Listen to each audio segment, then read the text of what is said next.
আপনাদের প্রত্যেকের বারবার চাওয়াতে আজ থেকে শুরু হচ্ছে নতুন একটা কোর্স, যে ডাইরেক্ট স্টক কিনবো কীভাবে। তিনটে জিনিসের প্রয়োজন: ফান্ডামেন্টাল অ্যানালাইসিস, টেকনিক্যাল অ্যানালাইসিস আর ভ্যালুয়েশন। এই তিনটে জিনিসের উপর বেস করে একটা স্টক কিনতে হয়। দেখুন, যে কোনো শেয়ার মার্কেটে মিউচুয়াল ফান্ড থেকে আমরা জানি 15-16 থেকে আপ টু 20% রিটার্ন পাওয়া যায়। লং রানে গিয়ে পাওয়া যায়, যেখানে ব্যাংকের এফডি কত 6 থেকে 7% রিটার্ন, পোস্ট অফিসে 7 থেকে 8%। সেক্ষেত্রে মিউচুয়াল ফান্ডে 16 থেকে 20% অবশ্যই পাওয়া যায়।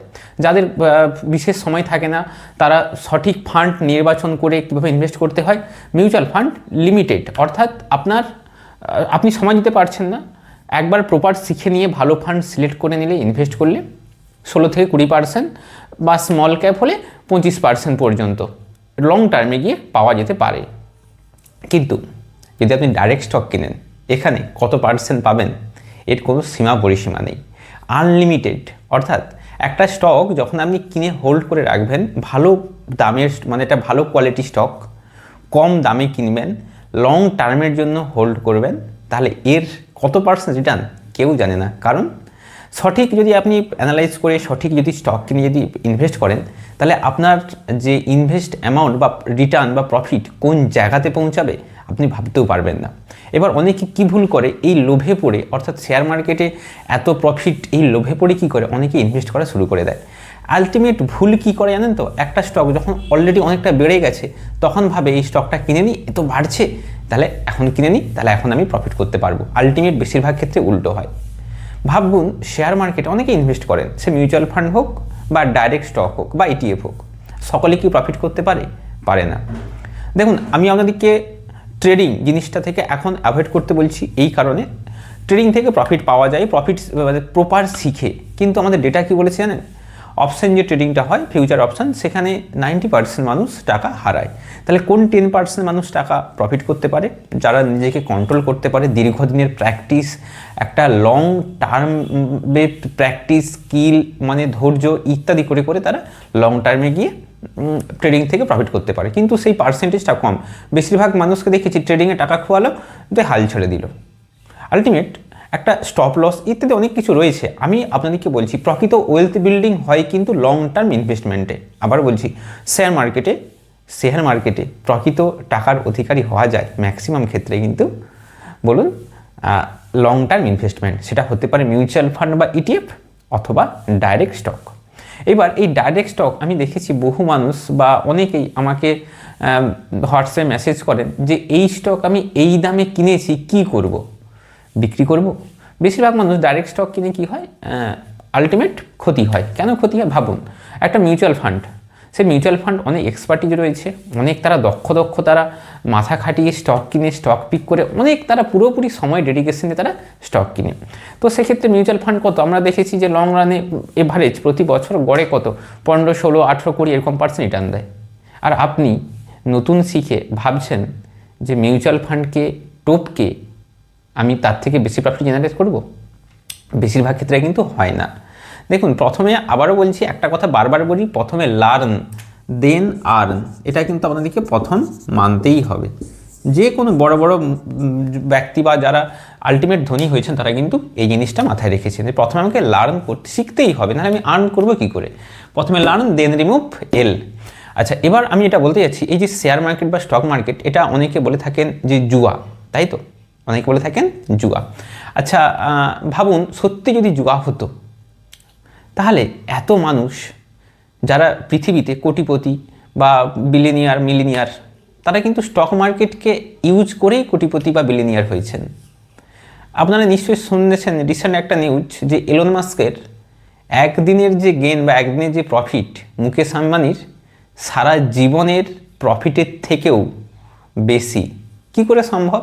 সে কোনো রকম অ্যাক্টিভ কাজ করলে কি সেটা হতো? কোনো রকম শুধু ব্যবসা করলেই হতো? ব্যবসা করলেও হওয়া যায়, কিন্তু এতটা অ্যামাউন্ট, তার মানে কি শেয়ার মার্কেটে ইনভেস্ট করে কিন্তু ওই জায়গাতে পৌঁছেছে। বুঝতে পারলাম? অনেকে মানুষ ভাবে, আবারও বলছি, শেয়ার মার্কেট জুয়া, ফলে দূরে থাকে। অনেক মানুষ প্রপার শিখে ইনভেস্ট করে ফায়দা তুলে। আপনি কেন তুলবেন না? আপনার সুযোগ রয়েছে। আপনি কেন আপনার ইনকাম বা আপনার যে টাকাটা, সেটা ব্যাংকের মতো একটা ফিক্সড জায়গাতে না রেখে একটু শিখে, একটু রিস্ক নিয়ে কেন আপনি বাড়াবেন না? আপনার নিজের লাইফ, আপনার পছন্দ, আপনার কেরিয়ার, সব কিছু সিদ্ধান্ত আপনার। আপনি চাইলে ব্যাংকের মতো টাকাতে রেখে নিশ্চিন্তে থাকতে পারেন, ঘুমাতে পারেন, কাজ করতে পারেন। আর যদি বলেন না জীবনটাকে একটু আপগ্রেড করব, আর 5 জনের থেকে জীবনটা একটা আলাদা লেভেলে পৌঁছে নিয়ে যাব, তাহলে আপনি যে কোনো বিষয় শিখুন। এই যে স্টক মার্কেট বা ইন্ডিয়ান শেয়ার মার্কেট, আমি আজকে যে টপিকটা বলবো শেয়ার মার্কেট কী, কীভাবে কাজ করে, অ্যাকচুয়াল জুয়া প্রমাণ করে আপনাকে দেখাবো আদেও জুয়া না প্রপার মানে প্ল্যানিং করলে এখানে ওয়েলথ বিল্ডিং হয়। আজকের ভিডিও টপিক এইটা। আচ্ছা, ফার্স্ট পার্ট আমি অলরেডি দিয়ে দিয়েছি, এটা সেকেন্ড পার্ট। ফার্স্ট পার্টটা আমি লিঙ্ক ডেসক্রিপশনে দিয়ে দিচ্ছি, আপনারা চাইলে দেখতে পারেন, বা একটা প্লেলিস্ট বানিয়ে দিচ্ছি যে fundamental analysis and technical analysis free course, ঠিক আছে? তো আপনারা ওখান থেকেও দেখতে পারেন ভিডিওগুলো। আচ্ছা, এবার আমি সপ্তাহে 2টো করে ভিডিও আনবো, প্রত্যেকটা জিনিস ধরে ধরে একদম আপনাদেরকে শিখিয়ে দেবো। প্রত্যেকেই বলছেন যে সাধারণ মানুষ কীভাবে একটা স্টক পিক করবে, বাংলা মাধ্যমে যে প্রপার ওয়েতে এরকম ভালো কিন্তু ভিডিও নেই, আমিও জানি। সেই জন্য আপনাদের সামনে আজ থেকে আসছে এইরকম একটা ফ্রি, পুরো কমপ্লিট ফ্রি, আপনাদের কাজে লাগে জীবনে প্র্যাকটিক্যালি একটা কোর্স। শুধু আমি মুখে বক বক করে গেলাম এমন না, পুরো প্র্যাকটিক্যালি আপনাদেরকে সব কিছু স্ক্রিনে টিনে সব কিছু দেখাবো। ওয়েবসাইট, কোন ওয়েবসাইটে সার্চ করবেন, কী সার্চ করবেন। দেখুন, আপনি ব্যাংক, পোস্ট অফিস, আপনার rate of interest up to 8%, okay. Mutual fund 16 থেকে 20%। এবার কিন্তু স্টক সেই মানে নিজেকে আপগ্রেড করতে হয়। আপনি প্রথমেই শুরুতে যদি স্টক ইনভেস্টমেন্ট করেন, আমার মনে হয় একটু ভুল। প্রথমে মিউচুয়াল ফান্ড দিয়ে শুরু করুন কিছু পরিমাণ, সেখান থেকে যান স্টক ইনভেস্টমেন্ট বা ডাইরেক্ট স্টক ইনভেস্টমেন্ট, ওকে। কারণ নিজেকে সবসময় দেখুন, আপনাকে একটা কথা মাথায় রাখতে হবে যে নিজেকে কী করতে হবে, সবসময় আস্তে আস্তে আস্তে আস্তে গ্রো করতে হবে, ওকে। আপনি হঠাৎ করে যদি অনেকটা গ্রো করেন পারবেন না। আমরা সেই ছোটোবেলাতে ভাবুন না যে কলেজ পর্যন্ত, মানে সেই ছোটোবেলা ক্লাস 1 বা নার্সারি থেকে আপ টু কলেজ পর্যন্ত বা স্কুল পর্যন্ত ধরুন, কত 18 বছর বয়স পর্যন্ত আমরা কত বছর শিখেছি? 12 ক্লাস প্লাস আগে 1-2 ক্লাস, 13-14 বছর শিখেছি স্কুল কমপ্লিট করতে। আর আমরা শেয়ার মার্কেটে ভাবছি যে একটু শিখে গেলাম, একটু জেনে গেলাম, তাহলে আমরা এখান থেকে প্রফিট করতে পারবো। এটা কিন্তু ভুল। এবার এই জিনিসটা শিখতে অ্যাকচুয়ালি অনেকের অনেক জটিল মনে হয়, কেন জানেন তো? সত্যি যে রিসোর্স কিন্তু নেই। ভালো ভালো যে বইগুলো, মানে তাদের থিওরিটিক্যালের জন্য বাংলা মাধ্যমে বই আছে খুব লিমিটেড, অতটাও ভালো নয়। আমি বলছি না যে খারাপ, কিন্তু খুব লিমিটেড বই। সে জায়গাতে দেখুন ইংরেজি ভার্সানে অনেক ভালো ভালো বই রয়েছে, তাহলে বাংলারা কিন্তু পিছিয়ে যাচ্ছে। বা এক্ষেত্রে এই যে সহজ করে বোঝানো, অনেকে এটা না খুব কঠিনভাবে বা কঠিন করে নেয়, ফলে ছেড়ে দেয়, বলে কি হয়ে যাচ্ছে, শেয়ার মার্কেট মাথার উপর দিয়ে চলে যাচ্ছে। কিন্তু আমার একটাই উদ্দেশ্য, যারা আমার চ্যানেলের সাথে যুক্ত রয়েছেন আপনারা জানেন, কঠিন জিনিসকে সহজ করে বোঝানো। আমার সাথে যারা ইউটিউব, ফেসবুকে যুক্ত রয়েছেন আপনারা সকলেই জানেন যে কঠিন জিনিসটা আপনাদেরকে সহজ করে বোঝাবো। অনেকে মনে হতে পারে যে এটা শিখতে গেলে মানে বিরাট কিছু চার্ট লাগে, বিরাট কিছু অ্যানালাইসিস করতে লাগে। না, আমি আপনাদেরকে কথা দিচ্ছি, একদম সহজ করে বোঝাবো। একটা সাধারণ মানের ছেলে সে যেন খুব প্রপার শিখে এখান থেকে প্রফিট করতে পারে, আমার সেই উদ্দেশ্য। আমি অন্তত যখন ডাইরেক্ট স্টক ইনভেস্ট করি, কমপক্ষে 20% রিটার্নের নিচে আশা করি না। কত বললাম? 20%। নিচে যদি আশা করতাম 15-16, তাহলে মিউচুয়াল ফান্ড ইনভেস্ট করতাম। আমার আশা মানে এক্সপেকটেশন যদি 15-16% থাকতো, তাহলে তো মিউচুয়াল ফান্ড ইনভেস্ট করতাম, তাই না? তাহলে আমি কেন এত ডাইরেক্ট স্টকে যেন এত কিছু স্টাডি, এত কিছু মানে মার্কেট অ্যানালাইজ এত কিছু করব? সেরকম আপনাদেরও স্ট্র্যাটেজি হওয়া উচিত, অ্যাটলিস্ট 20। তার মানে যখন আপনি কোনো স্টক সিলেক্ট করবেন, তার ROE কমপক্ষে 20% হওয়া উচিত। গত 3 বছর 5 বছর চেক করবেন, এগুলো পরে আসবো। আমার মূল লক্ষ্য, সবার প্রথম যেটা করতে হবে আপনাকে স্টক মার্কেটে ইনভেস্ট করার আগে মাথায় রাখতে হবে একটা কথা, আপনি যে টাকাটা লাগাচ্ছেন টাকাটাকে প্রোটেক্ট করতে হবে। কী বললাম? প্রোটেক্ট করতে হবে, কোনোভাবে টাকাটা যেন খোয়া না যায়। অর্থাৎ আপনি কোনো ঝুঁকিপূর্ণ জায়গাতে ইনভেস্ট করবেন না, বা আপনি কোনো স্টকে ইনভেস্ট করবেন না, কোনো পেনি স্টকে ইনভেস্ট করবেন না। একটা 5 টাকার শেয়ার আপনি ইনভেস্ট করতেন, ভাবলেন এটা 15 টাকা হয়ে যাবে কিছুদিন পরে। এটা হতেই পারে, অনেকে লোভে পড়ে করে। 5 টাকার শেয়ার 15 টাকা, তাহলে কদিন লাগছে যে মানে 6 মাস, মানে 5 টাকা মাত্র 10 টাকা বাড়া, এমনকি বেড়ে যাবে। আলটিমেট ভাবুন, সবসময় মূল্যবান জিনিস তার কিন্তু দাম বেশি হয়। যে জিনিসগুলো খুব কম দামি বা সেগুলো সস্তা, আলটিমেট তার ভ্যালু কিন্তু কম হয়। বোঝাতে পারলাম? সেই জন্য সেই সবসময় মূল্যবান স্টক বা ভালো স্টক তাদের কিন্তু এত কম দামে হয় না। আর ভালো স্টক বা ফান্ডামেন্টালি গুড স্টক তবেই কিন্তু বিজনেস করে, সেখান থেকে কিন্তু গ্রো করে, ইত্যাদি ইত্যাদি। তাহলে শেয়ার মার্কেটে ইনভেস্ট করার আগে কতগুলো জিনিস পুরো মাথায় একেবারে গেঁথে নিতে হবে, একদম গেঁথে নিতে হবে। যে আমি যখন ইনভেস্ট করব, প্রথম কাজ হবে টাকাটাকে প্রোটেক্ট করা, অর্থাৎ টাকাটা খোয়ানো যাবে না। অনেকেই ইনভেস্ট করে প্রচুর ক্ষতি হয়, লস হয়ে যায়, বেরিয়ে চলে আসে। প্রথম স্ট্র্যাটেজি হবে এইটা। দ্বিতীয়ত, আপনি শেয়ার মার্কেটে সেই টাকাটা ইনভেস্ট করবেন যেইটা আগামী কমপক্ষে 5 বছরের প্রয়োজন নেই। সে মিউচুয়াল ফান্ড হোক বা ডাইরেক্ট স্টক হোক, আবারও বলছি, কমপক্ষে 5 বছর আপনার টাকাটা যেন প্রয়োজন না হয়, তবে কিন্তু ইনভেস্ট করবেন। আলটিমেট হয় কি, একটা শেয়ার, যে কোনো শেয়ার, তার শেয়ার প্রাইস আপনি কিনলেন হয়তো 200 টাকা করে কিনলেন, তার 6 মাস পর হয়ে গেল সেটা 180 টাকা হয়ে গেল, আপনার 6 মাস পর টাকাটা প্রয়োজন হয়ে গেল। আপনি কী করবেন, তখন ওই 180 টাকার দামে বিক্রি করে দিলেন, ফলে আপনার 20 টাকা এক একটা শেয়ারে লস হয়ে গেল। তাহলে বোঝাতে পারলাম। কিন্তু টাকাটা যদি আপনার আগে থেকে দরকার না থাকতো, তাহলে আপনি কি করতেন, যে ওইখান থেকে আপনি প্রফিটটা পেতে পারতেন, তাই তো? এটা একটা ব্যাপার। এইবার শেয়ার মার্কেটে ইনভেস্ট করা টাকাটা বাড়ে কীভাবে? একটা ব্যাপার আছে যে টাকাটা কেন আমাদেরকে তো বাড়িয়ে দেবে, কেন বাড়িয়ে দেবে, তাই না? আপনারা দেখবেন যে বাড়ায় আলটিমেট ডাইরেক্ট স্টক বা মিউচুয়াল ফান্ড যাই বলুক না কেন, একটা বিজনেস বা একটা ব্যবসা। আমার শেয়ার মার্কেটে একটা স্টক কেনা মানে একটা কোম্পানির মালিকানা কিনা। আমি এক্ষুনি দেখাবো, মালিকানা কিনা, অর্থাৎ আপনি কোম্পানির মালিকানা একটা পার্ট হয়ে যাচ্ছে। আপনি ইনভেস্ট করছেন, তার মানে একটা কোম্পানির মালিকানা হয়ে গেলেন। তাহলে সে কোম্পানি যদি ভালো ফল করে, তাহলে তার মানে প্রফিট আপনি পাবেন, আর যদি খারাপ ফল করে আপনার লস হবে। চলুন এবার প্রমাণ করে দেখাবো যে শেয়ার মার্কেট সত্যিই জুয়া না, এখান থেকে প্রচুর পরিমাণে প্রফিট করা যায়। আজকে আপনাদেরকে যেভাবে বোঝাবো যে শেয়ার মার্কেট কী, যেভাবে ব্যাখ্যা করব, যেভাবে প্রমাণ করব, বিশ্বাস করুন, আমি কথা দিচ্ছি, এর আগে কখনো এত সহজভাবে শেয়ার মার্কেটের বেসিক কনসেপ্ট আপনারা শেখেননি বা জানেননি। তাই চলুন শুরু করছি। আমি ধরে নিচ্ছি 3 ইডিয়টস আপনারা সিনেমাটা দেখেছেন। রাঞ্চো, রাজু আর ফারহান, 3 জন বন্ধু। 3 ইডিয়টস সিনেমার রাঞ্চো আর ফারহান আর হচ্ছে রাজু, ভালো করে বুঝে নিন। এই 3 জন ব্যক্তি, ধরুন রাঞ্চো, ইনি কী করছেন, ভাবছেন একটা ব্যবসা তৈরি করবে, যে কোনো ব্যবসা। ধরুন একটা পাউরুটি কারখানা তৈরি করছে, উদাহরণ দিচ্ছি পাউরুটি। এবার পাউরুটি কারখানা দেখলেন, একটা হিসাব করলেন পাউরুটি কারখানা তৈরি করতে তার টোটাল কস্ট কত পড়বে। উনি দেখলেন যে ল্যান্ড এবং তার যে ঘর বা তার সব কিছু করতে তার খরচ হচ্ছে, আমি ধরে নিচ্ছি 3 লক্ষ টাকা। মেশিনের জন্য তার টোটাল যে মেশিন ইনস্টল করবে তার জন্য খরচ হচ্ছে, আমি ধরে নিচ্ছি 4 লাখ। ওকে। কাঁচামাল, র মেটেরিয়াল বা যে জিনিসগুলো লাগে তার জন্য খরচ হচ্ছে কত, 2 লক্ষ। আর বিভিন্ন যে স্টাফ কাজ করে তাদের স্যালারি বা বিভিন্ন রকম বিল, ইলেকট্রিক বিল টিল হ্যাঁ তেন, এইগুলো নিয়ে খরচ হচ্ছে 1 লক্ষ টাকা। তাহলে টোটাল তার খরচ কত হলো, হবে 10 লক্ষ টাকা। রাঞ্চো ভাবলো যে আমার তো 10 লক্ষ টাকা খরচ, আমার কাছে এত টাকা নেই, আমার কাছে কত আছে, আমার কাছে মাত্র 5 লক্ষ টাকা আছে। আপনারা জানেন যারা বিজনেস করে, যারা ব্যবসা করে, বড় ব্যবসা করে, প্রত্যেকে তারা কিন্তু ম্যাক্সিমাম কী করে থাকে, লোন নিয়ে থাকে অনেক পরে। কিন্তু সে ব্যবসা শুরু করবে, সে যদি ব্যাংক থেকে লোন নেয়, দেখুন তার কাছে রয়েছে 5 লক্ষ টাকা, রয়েছে 5 লক্ষ, প্রয়োজন কত, 10 লক্ষ টাকা রয়েছে প্রয়োজন। তাহলে এক্সট্রা আরও 5 লক্ষ টাকা প্রয়োজন, তাই তো? এই 5 লক্ষ টাকা রাঞ্চো কোথায় পাবে?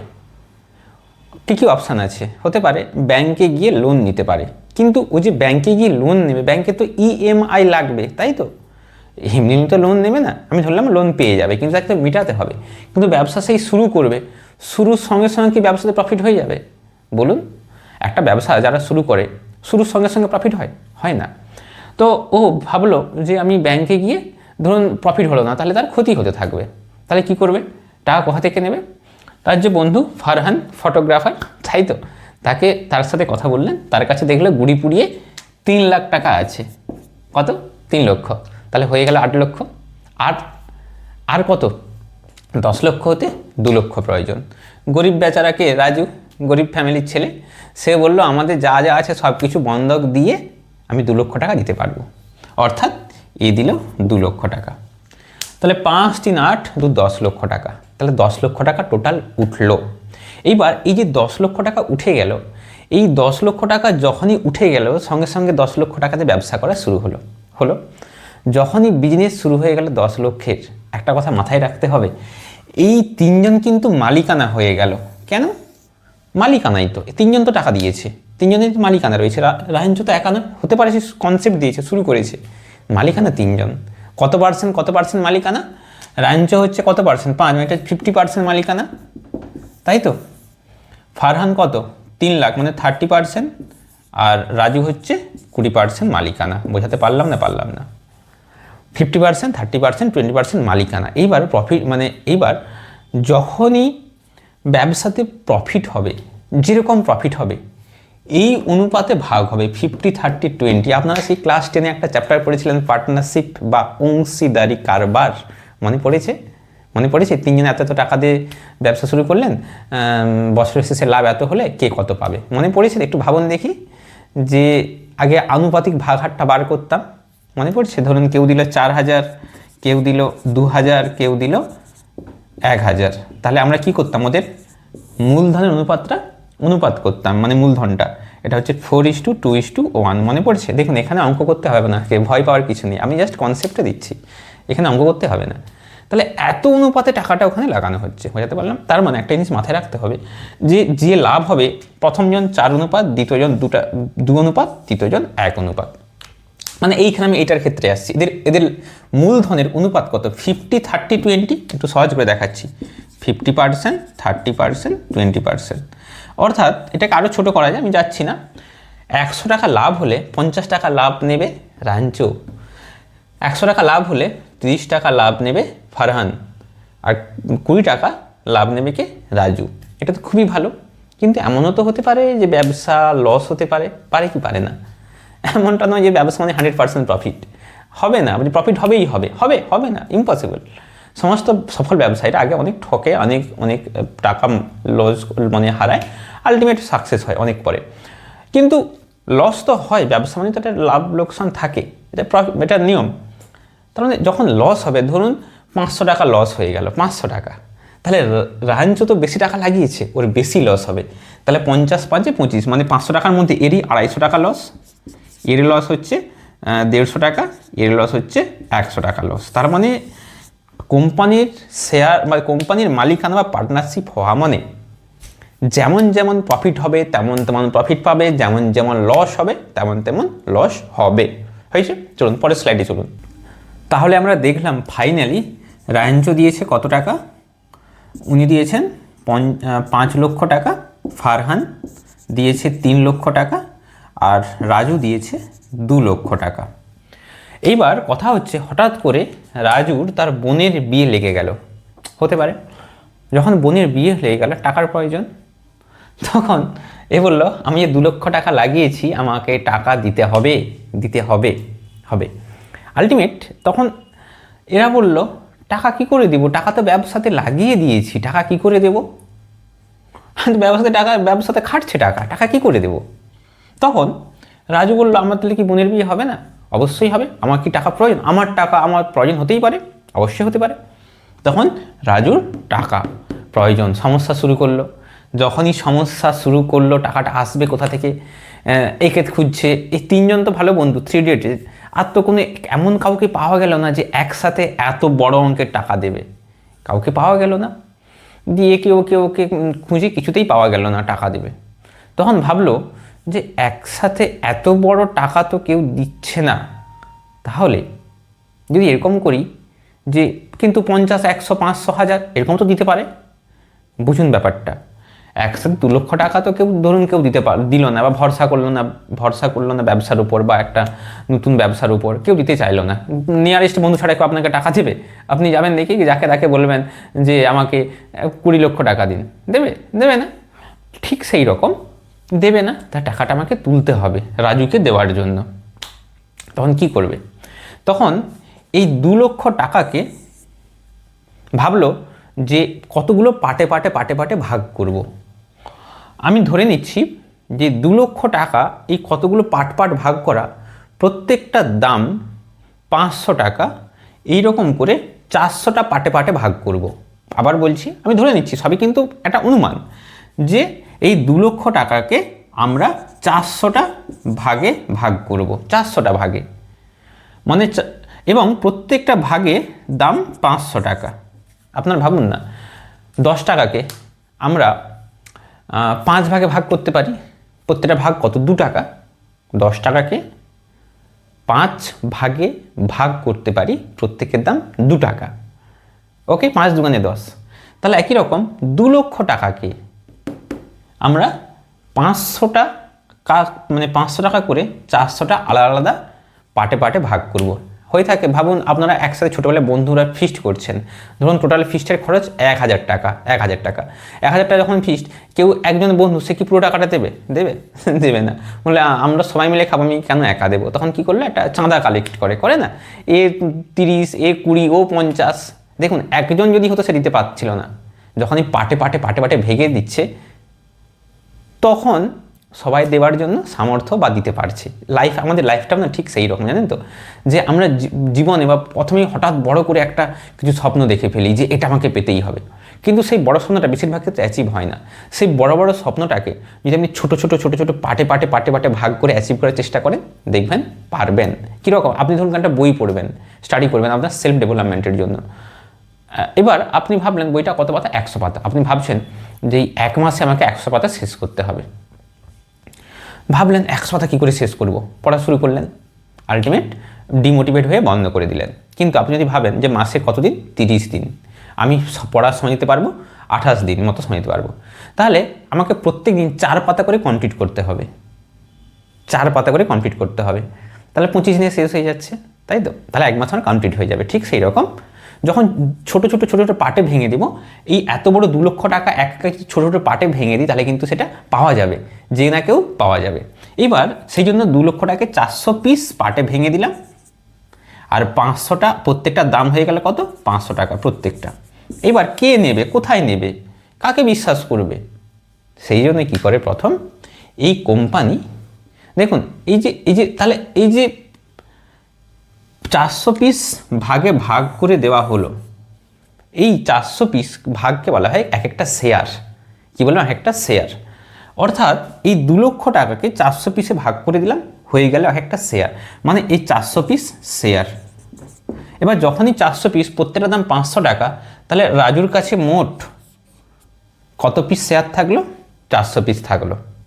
ওকে, এইবার তাহলে সেই অনুপাতে একটার দাম তো 500 টাকা, তাহলে রায়ঞ্চোর কাছে কতগুলো শেয়ার থাকবে? 5 লক্ষকে 500 দিয়ে ভাগ করুন, এর থাকবে 1000 পিস শেয়ার, 1000 পিস। ওকে, 1000 পিস। ফারহানের 3 লক্ষকে আপনি 500 দিয়ে ভাগ করুন, এর থাকবে 600 পিস শেয়ার।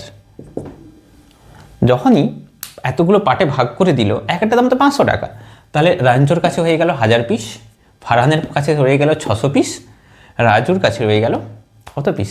400 পিস। বিক্রি করতে হবে কোনটা? এইটাকে। বিক্রি কোথায় হবে? দেখুন, বিক্রি করে তো টাকাটা তুলবে, বিক্রি কোথায় হবে? আপনি কি যে কোনো রাস্তাঘাটে বলে, কে শেয়ার নেবে, কে আসছে, আমাকে দাও, আমি শেয়ার নাও, টাকা দাও। আগে এটাই হতো, দালাল স্ট্রিট মুম্বাইয়ে আগে এরকমই হতো, ঠিক আছে, একটা শেয়ার পিস। কিন্তু সেইটা কতটা সিকিউর ছিল? ব্যাপার হচ্ছে আলটিমেট বুঝতে হবে, এমন একটা জায়গাতে এইগুলো কেনাবেচা হয় যেখানে পার্টিকুলার ওই জিনিসটাই কেনাবেচা হয়। আপনি যদি সবজি দোকানে গিয়ে আপনি বলেন যে আমাকে মাছ দিন, আপনি ভুসিমাল দোকানে গিয়ে বলছেন আমাকে ওষুধ দিন, আলটিমেট কি হয়? হয় না। পার্টিকুলার একটা মার্কেট থাকে, একটা বাজার থাকে তো, যে জিনিসটা কেনা হবে সে রিলেটেড একটা বাজার থাকে। তাহলে আপনি যখন এইগুলো শেয়ারের জন্য, এইগুলোরও কেনা বেচার জন্য একটা বাজার থাকতে হবে তো। ভারতবর্ষে এই মুহূর্তে 2টো বাজার রয়েছে। কি বললাম? 2টো। একটা হচ্ছে NSE, ন্যাশনাল স্টক এক্সচেঞ্জ, একটা হচ্ছে বোম্বে স্টক এক্সচেঞ্জ। এগুলো অনেক পুরনো, 1875-এ প্রতিষ্ঠা হয়েছিল, এটা 1990 না 92 প্রতিষ্ঠা হয়েছিল, ঠিক আছে, 1990-এর আশপাশ প্রতিষ্ঠা, এটা 1875 সালে, অনেক আগে এটা। এই দুটোরই কিন্তু হেডকোয়ার্টার মুম্বাই রয়েছে। মুম্বাই 1875, 1990-এর আশপাশ প্রতিষ্ঠা হয়েছিল। এই মার্কেটে কেনাবেচা হয়, বুঝতে পারলাম? এবার যেখানে সেখানে তো কেনাবেচা হবে না। এবার এই যে মার্কেট, আপনারা দেখবেন যে কোনো সবজি মার্কেট গ্রামে বা শহরে হয়ে থাকে, কোনো একটা মার্কেট সপ্তাহে 3 দিন খোলা বা 2 দিন খোলা হয়ে থাকে, যে বুধ আর শনি, সপ্তাহে 2 দিন করে মার্কেট বসে, বুধ শনি সকাল 6টা থেকে দুপুর 12টা, বা কোনো জায়গাতে হয় বৃহস্পতি রবি বিকেল 5টা থেকে রাত্রি 9টা, এরকম হাট বসে তো ইয়েস অর নো? তাহলে মার্কেটের ডেট থাকে, টাইম থাকে। সেই রকম national stock exchange, Bombay stock exchange, এদেরও মার্কেটের একটা ডেট অ্যান্ড টাইম থাকে। কি টাইম না? মনডে টু ফ্রাইডে, অর্থাৎ সোম থেকে শুক্র 9টা 15 থেকে 3টা 30 পর্যন্ত মার্কেট খোলা থাকে। আবার বলছি, সোম থেকে শুক্র 9টা 15তে মার্কেট খুলে 3:30 পর্যন্ত মার্কেট খোলা থাকে, তারপর বন্ধ হয়। ওর পরেও কিন্তু চলে, ট্রেডিং চলে, সেগুলো পরে আসবো, ডেপতে যখন আসবো তখন আসবো। তাহলে এই টাইমে মার্কেট চলে। যখনই মার্কেট চলছে এই টাইমে, আচ্ছা ন্যাশনাল হলিডে কিন্তু বন্ধ থাকে, কোনো ন্যাশনাল হলিডে যেগুলো ভারতবর্ষে থাকে সেগুলো বন্ধ থাকে। আবার কিছু কিছু স্পেশাল দিনে বন্ধ থাকলেও কিন্তু মার্কেট খোলা থাকে, যেমন বাজেট যেদিন পাস হয়, ঠিক আছে, এরকম কিছু কিছু দিন যে সেগুলো বন্ধ হলিডে, তার সাথে কিন্তু মার্কেট খোলা থাকে। এটা একটা ব্যাপার। সাধারণত মনডে টু ফ্রাইডে 9টা 15 থেকে 3:30 এইখানে শেয়ার কেনা বেচা হয়। বুঝতে পারলাম? কেনা বেচা হয়। এবার এই যে ন্যাশনাল স্টক এক্সচেঞ্জ এর যে ইন্ডেক্স, বোম্বে স্টক এক্সচেঞ্জ এর ইন্ডেক্স হচ্ছে নিফটি। এগুলো কি ডিটেলস আমি আসবো। আর হচ্ছে সেন্সেক্স, আমি অলরেডি এগুলো একটা ভিডিও বানিয়ে দিয়েছি, নিফটি কি সেন্সেক্স কি, যারা দেখেনি দেখে নিতে পারেন, ডিরেক্ট একবারে বলে দিয়েছি। এখানে টপ 50টা কোম্পানি, এখানে টপ 30টা কোম্পানি হলো। এইবার এই দুটো জায়গা থেকে কিন্তু কেনা বেচা হয়। আপনি যখন কোনো কোম্পানির শেয়ার কিনবেন, আলটিমেট এই মার্কেট থেকেই কিনতে হবে এবং এই টাইমে। বুঝতে পারলাম? একটা কথা ভাবুন, আপনি মার্কেটে এবার কি করলো, এই যে এদের যে কোম্পানি, এই যে রাজু ফারহান আর হচ্ছে মানে রাহেনচোর ফারহান রাজু, এদের যে কোম্পানি আমি ধরলাম XYZ কোম্পানি, একটা কোম্পানি XYZ কোম্পানি, সেই কোম্পানি কি করলো, তাহলে এই 400 পিস শেয়ারের টাকাটা তুলতে হবে। কি করবে সে? মার্কেটে লিস্ট করলো। কোথায় লিস্ট করবে? হতে পারে সে বোম্বে স্টক এক্সচেঞ্জেও লিস্ট করতে পারে, অথবা সে ন্যাশনাল স্টক এক্সচেঞ্জেও লিস্ট করতে পারে, অথবা দুটোতেই লিস্ট করতে পারে। ভলিউম কোনটাতে বেশি? ন্যাশনাল স্টক এক্সচেঞ্জ, মানে এটাতে বেশি মানুষ কেনাবেচা করে। ভলিউম মানে কি? মানে কতবার হাত ট্রান্সফার, এ কিনলো সে বিক্রি করলে, এই যে জিনিসটা। তার মানে এখানে ভালো করে বুঝুন, এখানে যে সে টাকাটা মানে তার যে শেয়ার এখানেও লিস্টেড করছে, অথবা এখানেও করছে, অথবা দু জায়গাতেই করতে পারে। দেখবেন যখন কোনো স্টক কেনা হয় লেখা থাকে NSE BSE বলে লেখা থাকে। আমি ব্যক্তিগত ক্ষেত্রে বেশিরভাগ যে স্টকগুলো কিনি সব কিন্তু NSE দেখেই কিনি, ম্যাক্সিমামটা NSE দেখেই কিনি। ওকে, আচ্ছা, সুবিধা ওখানে বেশি, মানে ভলিউমটা বেশি দেখার জন্য সুবিধা হয়। একটা জিনিস বুঝতে হবে, এখানে আমি ধরলাম NSE-তে সে লিস্ট করেছে। এইবার সে অ্যানাউন্স করলো, প্রথমে লিস্ট করার আগে কী হয়, IPO আনে, তার মানে ইনিশিয়াল পাবলিক অফার। যখন IPO আনে, ইনিশিয়াল পাবলিক অফার আনে, তখন কিন্তু সরাসরি কোম্পানির কাছ থেকে কিনে। ওকে, তো IPO এনে কি করলো, লিস্টিং করলো। বুঝতে পারলাম? IPO নিয়ে এসে লিস্টিং করলো। যখনই লিস্টিং করলো সঙ্গে সঙ্গে লিস্ট হয়ে গেল। তাহলে অ্যাভেলেবল কতগুলো শেয়ার না, 400 পিস শেয়ার রয়েছে। প্রত্যেকটা শেয়ারের দাম কত? 500 টাকা। আপনি যদি ইন্টারেস্ট হন যে ওই কোম্পানিটা মনে হচ্ছে ভালো কাজ করবে বা ভালো বিজনেস বাড়াবে, তাহলে আপনি এখানে ইনভেস্ট করতে পারেন, মানে শেয়ার কিনতে পারেন। আপনি যদি একটা শেয়ার 500 টাকাতে কিনতে পারেন, দুটো শেয়ার কিনেন, তাহলে কত টাকা লাগবে আপনার? 5 দোকানে 10,000 টাকা লাগবে। 3টে কিনলে কত? 1500। এইবার আপনি তো শেয়ার, আপনি ধরলাম আপনি শেয়ার কিনলেন। দেখুন শেয়ার আর স্টকের পার্থক্য কি? এই XYZ কোম্পানি এর কিন্তু একটাই স্টক, তার শেয়ারের সংখ্যা এতগুলো। বুঝতে পারলাম? স্টকের সংখ্যা একটা, ধরুন HDFC ব্যাংক বা রিলায়েন্স, স্টকের সংখ্যা এক, কিন্তু শেয়ারের সংখ্যা অনেক। তাহলে দেখুন আলটিমেট এইখানে রায়ঞ্চো প্রথমে 5 লক্ষ টাকা দিয়েছিল, তার মানে এর কিন্তু 50% শেয়ার রয়েছে, 50%। ওকে, এ দিয়েছে ফারহান 3 লক্ষ, তার মানে এর হচ্ছে 30%। আর এই যে 20% এইটা ছেড়ে দেওয়া হয়েছে কেনার জন্য, অর্থাৎ এই যে পার্ট, তার মানে এই 20% শেয়ার কিন্তু পাবলিকের জন্য ছেড়ে দেওয়া হলো। এই শেয়ারটা আমি, আপনি, আমরা সকলে কিনতে থাকি। ওকে, এইটা মানে রিটেল, অর্থাৎ ইনভেস্ট ফর রিটেল। এই যে ব্যাপারটা দেখুন, এইটা অ্যাকচুয়ালি বলা হয় প্রোমোটার বা মালিক পক্ষ, যারা প্রথমে ব্যবসাটা শুরু করেছিল, মালিক পক্ষ এরা ব্যবসাটা শুরু করেছিল, এদিকে বলা হচ্ছে কি প্রোমোটার। এগুলো সব পরে ডিটেলসে আসবো, কী করে একটা ভালো স্টক চিনবেন, প্রোমোটার কী হওয়া উচিত, কত হওয়া উচিত, বাড়লে কী করবেন, কমলে কী করবেন, কেন বাড়ে কেন কমে, A to Z সব আমরা আসবো, সব ধীরে ধীরে আসবো। আলটিমেট এই যে 20% শেয়ার, এবার ভাবুন একটা শেয়ারের দাম 500 টাকা। কী কী কেস হতে পারে? আপনি ভাবলেন এই শেয়ারটা বাড়বে, ওই মার্কেটে লিস্ট করা আছে, ওই মার্কেট থেকে আপনি শেয়ারটা কিনতে গেলেন। আপনি ধরুন 4টে শেয়ার কিনলেন, 4টে শেয়ার। আচ্ছা একটাই আসি, আরও বোঝা সহজের জন্য একটা শেয়ার ধরলাম। আমি ধরলাম 1 পিস শেয়ার 500 টাকাতে আপনি কিনলেন, হয়ে গেল 1 বছর পর হয়ে গেল 700 টাকা হয়ে গেল। আরে বাহ, মজা আ গায়া। একটা শেয়ার 500 টাকাতে কিনলাম, 700 হয়ে গেছে, 200 টাকা লাভ একটা শেয়ারে। আমি যদি 10টা লাগিয়ে দিতাম 2000 টাকা লাভ, কিচ্ছু করতে হলো না, তাই না? তাহলে একটা শেয়ারে 200 টাকা লাভ হতে পারে। মানে কত টাকা লাভ হচ্ছে, কত পার্সেন্ট লাভ হচ্ছে দেখি। এটা কত, 200 টাকা লাভ কার উপর, 500-র উপর, তাহলে শতকরা কত, 100। তাহলে এই ক্ষেত্রে পাচ্ছি 40% আমি রিটার্ন পেয়ে গেলাম 1 বছরে। ব্যাংকে কোথায় পড়ে থাকে, ব্যাংকে 6%তেই কেঁদে ফেলে, একটা পোস্ট অফিসে 8%, তাই তো? আর মিউচুয়াল ফান্ডে 16 থেকে 18%। আপনি দেখলেন 40% প্রফিট পেয়ে গেলেন, বাহ, খুব মজা লাগছে না? আচ্ছা এটাও তো হতে পারে, এই 500 টাকার শেয়ার হতে পারে ধরুন কত বলছি, 300 টাকাই হচ্ছে, 200 টাকা কমতেও পারে, হতে পারে কি পারে না? পারে। তার মানে এখানে 200 টাকা লস। তাহলে একটা শেয়ারে 200 × 100, তাহলে এখানে দেখতে পাচ্ছি আমরা এখানেও তার 40% আপনি লস করছেন। উদাহরণ দিচ্ছি, দুটো কেস, শেয়ারের দাম বাড়তে পারে, শেয়ারের দাম কমতেও পারে। তার মানে যখন বাড়লো আপনি প্রফিট পেলেন, যখন লস করলেন পুরোটা লস করলেন। ওই এক্ষুনি লোভে আপনার মনে হচ্ছিল একটা শেয়ারে আমার 200 টাকা লাভ, তাহলে 5টা শেয়ারে 5 দুগুণে 1000 টাকা লাভ।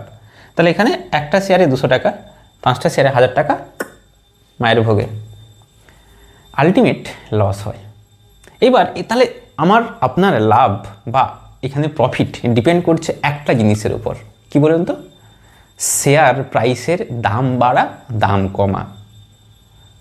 সত্যি যদি জুয়া হতো, অনেকে মনে হতে পারে একটা কোনো শেয়ার প্রাইসের দাম এমনি বেড়ে যায়, একটা কোনো শেয়ার প্রাইসের দাম এমনি কমে যায়, এটা মনে হতে পারে জুয়া, মনে হতে পারে এমনি যে লাকিলি লাখ লাগিয়ে দিলাম, যদি ভাগ্য ভালো থাকে বেড়ে যাবে, ভাগ্য খারাপ থাকলে কমে যায়। হ্যাঁ, ভাগ্য থাকে কিছুটা পার্সেন্ট, সামান্য। শুধুমাত্র লাখ না, ম্যাক্সিমামটা এখানে কাজ করে। একটা শেয়ারের দাম বাড়ে কেন, কমে কেন, সেটা আমরা পরের ভিডিওতে আসবো। ওকে, আচ্ছা, খুব গুরুত্বপূর্ণ একটা কনসেপ্ট, যেটা যদি বুঝে নেন তাহলে আপনাদের আর সমস্যা হবে না। এইবার তাহলে আলটিমেট আপনি নিজের থেকে যখন কোনো শেয়ার মার্কেটে ইনভেস্ট করছেন, ডাইরেক্ট স্টক, আপনার কি হতে পারে, লাভ হতে পারে, ক্ষতি হতে পারে। তার জন্য দেখতে হয় বিভিন্ন রেশিও, তার ফান্ডামেন্টাল, কোম্পানির অ্যানুয়াল রিপোর্ট, কোম্পানির ব্যালেন্স শিট, কোম্পানির কোয়ার্টার রেজাল্ট বা বিভিন্ন রকম চার্ট, সেগুলো আপনাদেরকে শেখাবো। একটা শেয়ার শুধু নিলে হবে না, ভালো শেয়ার কম দামে নিতে হবে, সেটা আপনাদেরকে শেখাবো, ধীরে ধীরে সব ভিডিও আসবে। আচ্ছা, এইবার একটা জিনিস মাথায় রাখতে হবে, যখন আপনি নিজের থেকে ইনভেস্ট করছেন ক্ষতি হতে পারে, কিন্তু আপনার তো সময় নেই, আপনি এত টাকা লাগাবেন কিন্তু দেখবেন না মার্কেট বাড়বে না কমবে। তার জন্য কনসেপ্ট এসছে মিউচুয়াল ফান্ড। মিউচুয়াল ফান্ড কী করে না, একটা কোম্পানি অ্যাসেট ম্যানেজমেন্ট কোম্পানি বলে থাকে, অ্যাসেট ম্যানেজমেন্ট কোম্পানি। সেরকম যে টাকা দিতে চায় মিউচুয়াল ফান্ডে, মিউচুয়াল মানে পরপর একত্রে, ধরুন প্রত্যেকখানে 5000 কোটি টাকা উঠলো, 5000 কোটি টাকা, ও কী করে ওখানে এত টাকাতে উঠে গেছে, দিয়ে কী করে একটা ফান্ড ম্যানেজারকে বসিয়ে রাখে, যিনি অ্যানালাইজ করবে যে এই স্টকটার দাম আগামীতে বাড়বে না আগামীতে কমবে, বা কোন স্টক বাড়বে সেগুলোতে ইনভেস্ট করবে, কম দামে ইনভেস্ট করবে, ভ্যালু ইনভেস্টিং বলা হয়। কম দামে ইনভেস্ট করাকে বলা হয় ভ্যালু ইনভেস্টিং। তাহলে আমি টাকা দিলাম, আমার টাকাটা বাড়িয়ে দিচ্ছে, প্রফিট করে দিচ্ছে। ওদের প্রফিট কি, ওরা একটা কস্ট কাটে, এক্সপেন্স রেশিও বলে কাটে মিউচুয়াল ফান্ডের ক্ষেত্রে, এক্সপেন্স রেশিও। এক্ষেত্রে কী হয়, ওই অ্যাসেট ম্যানেজমেন্ট কোম্পানি কোনো একটা স্টকে নিচ্ছে না, একটা স্টকে ইনভেস্ট করছে না, একটা স্টক তো রিস্কি, কেন না প্রপার অ্যানালাইজ করলে তবে বোঝা যায়। কিন্তু এইখানে ধরুন 100টা কোম্পানিতে ইনভেস্ট করে দিল, কতগুলো কোম্পানি, 100টা কোম্পানিতে। সেক্ষেত্রে যদি 20টা কোম্পানি লসও হয়, 80টা কোম্পানি প্রফিট করে বেরিয়ে যাবে, আলটিমেট আপনার টাকাটা প্রফিট থাকবে। কিন্তু আপনি একা 100টা কোম্পানিতে ইনভেস্ট করতে পারবেন, আপনার তো সময় আছে, 100টা কোম্পানি তার খুঁটিয়ে পড়া, জানা, মার্কেট আপডেট রাখা সময় নেই। তো সেই জন্য আপনি ছেড়ে দিলেন ওদের হাতে, 100টা কোম্পানি থেকে প্রফিট পাচ্ছেন, ফলে যে প্রফিট হয় আপনাকে দিল। সেটা বললাম মিউচুয়াল ফান্ড। আপনারা দেখবেন ইন্ডেক্স ফান্ডে যেটা কিচ্ছু করতে হয় না, প্যাসিভ ফান্ড, সেখানে 14 থেকে 15% পাওয়া যেতেই পারে, কিন্তু একটু যদি large cap, small cap, mid cap, flexi ক্যাপে যান, সেখানে 16 থেকে 20, 22, 23 এরকম করে লং টার্মে গিয়ে পাওয়া যায়। বুঝতে পারলাম। এইবার ব্যাপার হচ্ছে মিউচুয়াল ফান্ড এই ব্যাপার, কিন্তু ডাইরেক্ট স্টকে আপনি যদি প্রপার শিখেন অনেক বেশি প্রফিট করতে পারবেন। প্রপার শিখে যদি ইনভেস্ট করেন প্রফিট করতে পারবেন। আবারও বলছি, না শিখে একটু আধটু ওই মানে হাফ নলেজ বলে না, মোর ডেঞ্জারাস, সেরকম একটু আধটু শিখে ইনভেস্ট করে দিলে আপনার ক্ষতি হবে। জানি না আপনাদের এই ক্লাস কেমন লেগেছে, কমেন্ট করে জানাবেন, তাহলে আমি বুঝতে পারবো যে আমি ঠিক দিকে যাচ্ছি বা আপনাদের ক্লাস এইভাবে নিয়ে আসবো। আর যদি আপনাদের কোনো প্রশ্ন থাকে অবশ্যই প্রশ্ন করবেন। পরের ভিডিও ফান্ডামেন্টাল অ্যানালাইসিসের উপরই নেক্সট পার্ট নেক্সট পরের ডেটে আসবে। প্রত্যেকে ভালো থাকবেন, টাটা।